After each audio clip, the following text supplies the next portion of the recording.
जो आप देख रहे हैं सखी वन स्टॉप सेंटर की है, क्योंकि यूपी के गाजीपुर से सोनम की गिरफ्तारी हुई है, उसे वन स्टॉप सेंटर में रखा गया है। सोनम रघुवंशी आरोपी बनाई गई है राजा रघुवंशी मर्डर केस में। राजा का शव 2 जून को मिला था और ये अंदर की तस्वीरें आप देख रहे हैं। क्योंकि ये पूरा घटनाक्रम मेघालय में हुआ, शिलांग में हुआ, तो वहां की पुलिस भी, क्योंकि अभी तक जांच एसआईटी की ओर से की जा रही थी, वहां जब स्पेशल टीम का गठन किया गया मेघालय में पूरे मामले की जांच हो रही थी, तब मेघालय की पुलिस भी सोनम रघुवंशी से पूछताछ इस मामले में करेगी। इसके साथ ही मध्य प्रदेश की इंदौर पुलिस भी सोनम रघुवंशी के साथ पूछताछ करने वाली है। लेकिन ये जो तस्वीरें आप देख रहे हैं वन स्टॉप सेंटर की है, गिरफ्तारी हुई है सोनम रघुवंशी की वन स्टॉप सेंटर में। गाजीपुर में सोनम रघुवंशी को फिलहाल रखा गया है और अब पूछताछ का सिलसिला मामले में आगे बढ़ेगा।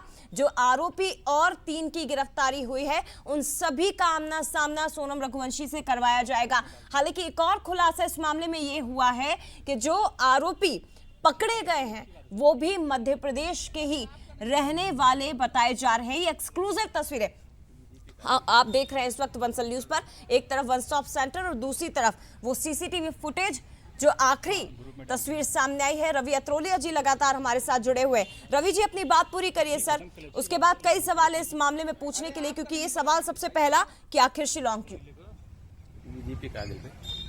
इस बारे में फिर शिलांग पुलिस को बधाई दूंगा, उनके धैर्य की बात कहूंगा।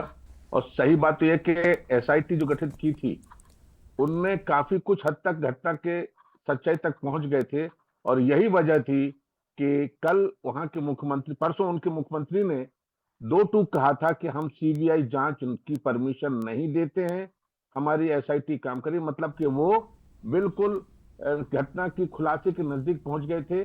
और यही एक वजह रही होगी कि सोनम को लगा था कि अब शायद पता नहीं कितने बच पाऊंगी, तो उन्होंने अपने भाई से संपर्क किया और शायद उसने जानबूझकर अपनी गिरफ्तारी कराई, क्योंकि उस पर बचने का कोई रास्ता बचा नहीं था। और जितनी भी साक्ष्य अभी मिल रही है, उस साक्ष्य से स्पष्ट है कि सोनम ने प्री प्लान करके मध्य प्रदेश के हत्यारों को शिलांग बुलवाया है। और जो 3 लोग दिख रहे थे, जैसे कि उसने आपके पहले गाइड ने बताया था कि साहब मैंने उन 3 को देखा उनके साथ, और जो चढ़ भी रहे थे और सोनम सबसे पीछे चल रही थी जी। तो इस तरह से ये पूरा प्री प्लान मर्डर केस है। और इसमें निश्चित ही मध्य प्रदेश से उसका कोई प्रेमी या कोई ना कोई ऐसा कांड निकलेगा जिसकी वजह से इसने इस हत्याकांड को अंजाम दिया। लेकिन दुखद बात ये है कि जो लड़की 10 तारीख को शादी करती है, 20-22 तारीख को कामाख्या जाती है, पारिवारिक रिश्तों में शामिल रहती है, सास से अच्छी तरह बात करती है जी। वो इतनी गंभीर घटना को अपने अंदर छुपा के चल रही थी। और कामाख्या से जब रवाना हुई है शिलांग के लिए, तो उसे निश्चित ही मध्य प्रदेश से उसके प्रेमी या किसी बंदे ने उसको गाइड किया है कि तुम शिलांग ले जाओ, वो जंगल ऐसा है कि जहां पर हम फेंक सकते हैं या ये लोग मानेंगे कि साहब बांग्लादेश में उसका ह्यूमन ट्रैफिकिंग हुआ, ऐसा कुछ कहा होगा और इसीलिए वो वहां पहुंची। और दूसरी बात, मैंने एक बात कही थी कि उसका दूसरा फोन जो अननोन नंबर था, शिलांग पुलिस ने निश्चित उसको भी ट्रैक किया होगा और उस ट्रैकिंग में ये काफी कुछ नजदीक पहुंचे होंगे। और जैसे ही सोनम ने इधर बात की है अपने भाई से, वो भी उनके रिकॉर्ड में पहुंचा होगा। और ये काफी अच्छी एविडेंस है पुलिस के लिए। और जो घटना से सामान गुम थे, वो सामान भी रिकवरी, जो लूटपाट जिन्होंने की उनसे होगी और सोनम से भी कुछ ना कुछ रिकवरी होगी। इसमें अब स्पष्ट हो चुका है कि पूरा का पूरा प्लान सोनम और उसके कथित प्रेमी का था। और अब ये मुझे जरा समझाइए हमारे दर्शकों को भी कि शिलांग से सोनम यूपी कैसे पहुंची, गाजीपुर कैसे आ गई? क्योंकि बताया जा रहा है कि ढाबे पर वो बेहोशी की हालत में मिली, अब उसने सरेंडर कर दिया है। और गाजीपुर ही क्यों पहुंची, कैसे पहुंची और क्यों पहुंची? ये बिल्कुल फिर वही बात कह रहा हूं मैं कि जो लड़की, मैं लौटूंगी सर आपके पास एक बार फिर से। मैं आती हूँ सर, माफ करिएगा रवि जी, मैं आती हूँ आपके पास। लेकिन ये वो ढाबा है काशी चाय जायका, ये वो ढाबा है गाजीपुर का जहां सोनम रघुवंशी देर रात पहुंची। रात में 2 बजे उसने बात की अपने भाई से। वहां के जो लोग हैं वो क्या कह रहे हैं, जरा सुनिए।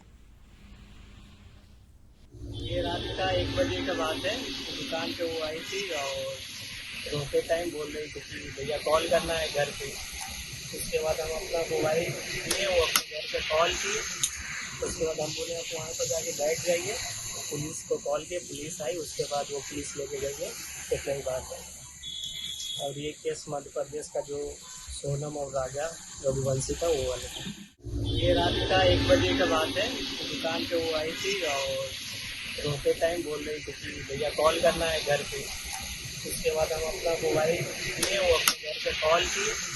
उसके बाद हम बोले आप वहाँ पर जाके बैठ जाइए, पुलिस को कॉल किए, पुलिस आई। उसके बाद वो पुलिस लेके गई है, इतना ही बात है। और ये केस मध्य प्रदेश का जो सोनम और राजा रघुवंशी था वो वाले था। तो देखिए, क्योंकि सोनम और राधा का केस अब पूरी देश में सुर्खियां बटोर रहा है। केवल ये मध्य प्रदेश का मामला नहीं है, देश का हर एक व्यक्ति ऐसे समझ लीजिए कि सोनम रघुवंशी को, राजा रघुवंशी को पहचानने लगा था, क्योंकि मामला इतना बड़ा हो गया था। जो ढाबा संचालक है, आप उनकी बात सुनिए, वो ये कह रहे हैं रात में 1 बजे सोनम यहां आई, काफी रो रही थी, डरी हुई थी। उसने कहा कि मुझे अपने घर पर फोन करना है। मैंने उन्हें अपना फोन दिया, उन्होंने बात की, फिर हमने उन्हें कहा कि आप वहां जाकर बैठ जाइए। बाद में उन्होंने अपने घर पे कॉल किया, पुलिस आई, उन्हें लेकर चली गई। और अंत में ढाबा संचालक कह रहे हैं कि ये मध्य प्रदेश का मामला है, सोनम और राजा रघुवंशी का।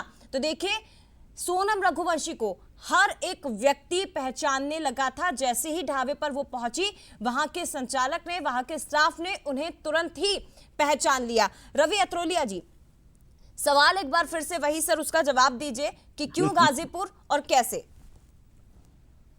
इसमें अब मैं एक चीज और ये महसूस कर रहा हूं कि अगर शिलांग पुलिस ने सोनम को अपराधी मान लिया है, गिरफ्तारी की गई है, तो ये तय है कि जिस दिन वो 3 लोगों की बात शिलांग पुलिस को पता चले कि 3 लोग थे और उन्होंने उन 3 लोगों को जैसे अरेस्ट किया होगा, सोनम को लगा कि अब पोल खुल गई, तो वहां से भाग खड़ी हुई होगी और फिर वहां पर उसको लगा कि अब एक ही रास्ता है कि अपने आप को सरेंडर करूं, परिवार वालों को बताऊं, और वो ये हुई है। अब आगे शिलांग पुलिस क्या क्या एविडेंस सोनम के खिलाफ इकट्ठी करती है, किस कारणों से उसने उसे अरेस्ट किया है, ये पूरे षड्यंत्र के हिसाब से मैं महसूस करता हूं शायद ये एक अच्छा प्री प्लान मर्डर केस था। लेकिन ऐसा क्यों किया सोनम ने, ये सोनम के डिटेल बयान से ही कंफर्म हो पाएगा। रवि अत्रोलिया जी, आपको क्या लगता है, क्योंकि इस पूरे मामले में सीबीआई जांच की मांग लगातार की जा रही थी और केंद्र से सिफारिश भी मध्य प्रदेश के मुख्यमंत्री ने कर दी थी। फैमिली को ये लगता था कि सीबीआई ही अब उनके बेटे को न्याय दिला पाएगी, ठीक ढंग से जांच वही कर पाएगी। लेकिन स्थानीय पुलिस ने, प्रशासन ने बहुत अच्छा काम किया है, बहुत जल्दी इस एंगल तक पहुंची, गुत्थी को सुलझाया। लेकिन जरा ये बताइए कि वो कौन सा एंगल था। मैं आती हूँ सर आपके पास।